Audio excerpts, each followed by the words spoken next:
بسم اللہ الرحمن الرحیم۔ السلام علیکم دوستو، امید کرتا ہوں آپ سب لوگ خیریت سے ہوں گے۔ بادشاہ کا عزیز ترین حجام تھا۔ یہ روزانہ بادشاہ کے پاس حاضر ہوتا تھا اور 2-3 گھنٹے اس کے ساتھ رہتا تھا۔ اس دوران بادشاہ سلطنت کے امور یعنی سر انجام دیتا رہتا، حجامت اور شیو بھی کرواتا رہتا تھا۔ ایک دن نائی نے بادشاہ سے عرض کی، حضور میں وزیر کے مقابلے میں آپ سے زیادہ قریب ہوں، میں آپ کا وفادار بھی ہوں، آپ اس کی جگہ مجھے وزیر کیوں نہیں بنا دیتے؟ بادشاہ مسکرایا اور اس سے کہا، میں تمہیں وزیر بنانے کے لیے تیار ہوں، لیکن تمہیں اس سے پہلے ٹیسٹ دینا ہوگا۔ نائی نے سینے پر ہاتھ باندھ کر کہا، آپ حکم کیجیے۔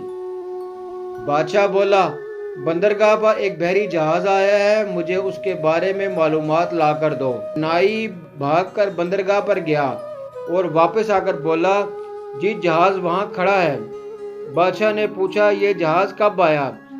نائی دوبارہ سمندر کی طرف بھاگا، واپس آیا اور بتایا 2 دن پہلے آیا ہے۔ بادشاہ نے کہا، یہ بتاؤ یہ جہاز کہاں سے آیا؟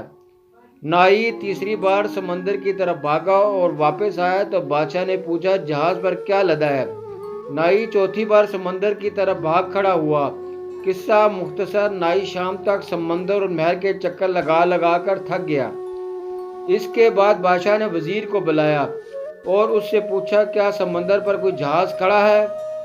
وزیر نے ہاتھ باندھ کر عرض کیا، جناب 2 دن پہلے ایک تجارتی جہاز اٹلی سے ہماری بندرگاہ پر آیا ہے، اس میں جانور، خوراک، کپڑا لدا ہوا ہے، اس کے کپتان کا نام یہ ہے، یہ 6 ماہ میں یہاں پہنچا ہے، یہ 4 دن مزید یہاں ٹھہرے گا، یہاں سے ایران جائے گا اور وہاں 1 ماہ رکے گا اور اس میں 200 لوگ سوار ہیں۔ میرا مشورہ ہے ہمیں بحری جہاز پر ٹیکس بڑھا دینا چاہیے۔ بادشاہ نے یہ سن کر حجام کی طرف دیکھا۔ حجام نے چپ چاپ استرا اٹھایا اور عرض کیا، مولا خوش رکھے، کلمہ چھوٹیاں رکھاں کہ بڑیاں۔